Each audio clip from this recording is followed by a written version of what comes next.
Bom dia, meu querido irmão. Lição de terça-feira. O tema de hoje é um idioma. E agora sim a gente vai começar a falar especificamente sobre a história da Torre de Babel. A lição pediu para que nós lêssemos os 4 primeiros versículos do capítulo 11 de Gênesis. E aqui esses versículos vão falar sobre o início, a ideia da construção de uma torre torre que alcançasse até os céus. No versículo 4, nós lemos o que o povo disse.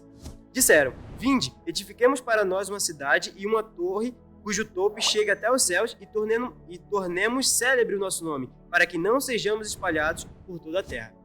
No contexto inicial, você pode pensar, mas por que a união deles era tão ruim? A lição pergunta isso. Por que as pessoas de toda a terra estavam tão ansiosas para alcançar a unidade? A unidade não é algo bom?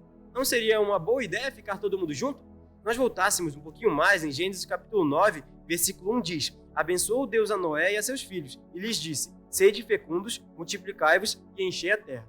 A ordem de Deus tinha sido: encham a terra, não se ajuntem, se aglomerem. E essa mesma ordem que Deus deu a Noé, na verdade, reverberava uma ordem primeira dada a Adão e Eva, lá em Gênesis 1, 28. Deus diz: encham a terra, cresçam, multipliquem, sujeitem a terra e a encham. O ideal do povo, o mais nobre que pudesse parecer, na verdade tinha um intento ruim.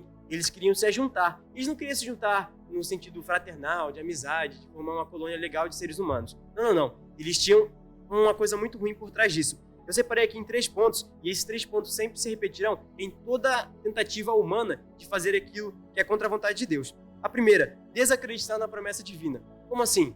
Deus tinha prometido que, independente do que acontecesse, não haveria mais dilúvio sobre a terra. Quando os homens se juntam e falam: ei, vamos construir uma torre que chega até os céus, porque vai que acontece um dilúvio aí, a gente consegue subir lá e consegue se salvar. Eles tinham desacreditado na promessa de Deus. A promessa de Deus a Noé não foi condicional. Olha, se os homens forem bem, então eu não vou mais destruir. Não. Independente do que aconteça com o homem, eu não vou mais destruir o mundo com o dilúvio.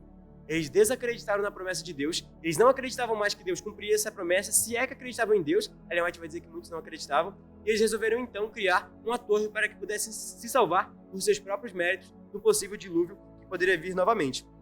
Então, primeiro ponto, desacreditaram na palavra de Deus. O segundo ponto, eles queriam tomar o lugar de Deus. Babel, gente, em primeira análise, significa a porta do céu. Quando eles construíram aquela torre, eles literalmente queriam se projetar até alcançar o céu. As nuvens que para eles eram algo ainda desconhecido, aquela torre poderia alcançar até lá, segundo a engenharia deles.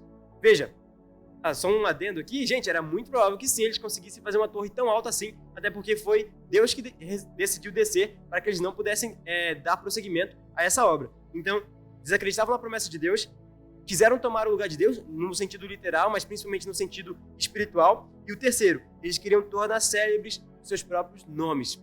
Eles queriam se juntar com o intuito de dar glória a si mesmos. Gente, se você parar para pensar, todo pecado, toda a história bíblica que evidencia um pecado, um distanciamento de Deus, passou por esses 3 pontos. O primeiro, antes de todos, desacreditar na promessa de Deus. Adão e Eva fizeram isso. Quando a serpente começa a conversar com Eva, antes de comer o fruto, tem que desacreditar naquilo que Deus falou. Deus falou que ela certamente morreria. A serpente falou: você não vai morrer, certamente você não morrerá. Eva desacredita na palavra de Deus. A segunda coisa, tomar o lugar de Deus. Eva pensou: nossa, eu posso ser como Deus, eu posso sentar na mesma altura dele, eu posso fazer uma torre e subir até os céus, que é a habitação de Deus. E o terceiro, queria tornar célebre o seu nome, ou queria dar glória a si mesmo. Veja, meu querido, a glória só é devida a Deus. Ele é o único que pode recebê-la. Todos nós que quisermos nos exaltar, um dia seremos humilhados. Se não nos humilharmos hoje, seremos humilhados naquele grande dia, porque todo joelho se dobrará e reconhecerá que apenas Cristo é o Senhor. Não podemos cair nesses 3 erros. Nós vimos que a história inicial da Torre de Babel tinha esses 3 erros, e esse é a raiz, o berço de todo o pecado. Babel, que a mesma origem dessa palavra vai originar depois de Babilônia, que também era um portal dos deuses. E essa mesma Babilônia que aconteceu lá nos tempos de Daniel, e a lição vai fazer uma jogada com Daniel, que foi basicamente na mesma planície que eles queriam construir a torre, foi a mesma planície que o rei Nabucodonosor levantou aquela estátua, que tinha os mesmos 3 princípios: desacreditar na palavra de Deus, tomar o lugar de Deus e fazer célebre o seu próprio nome.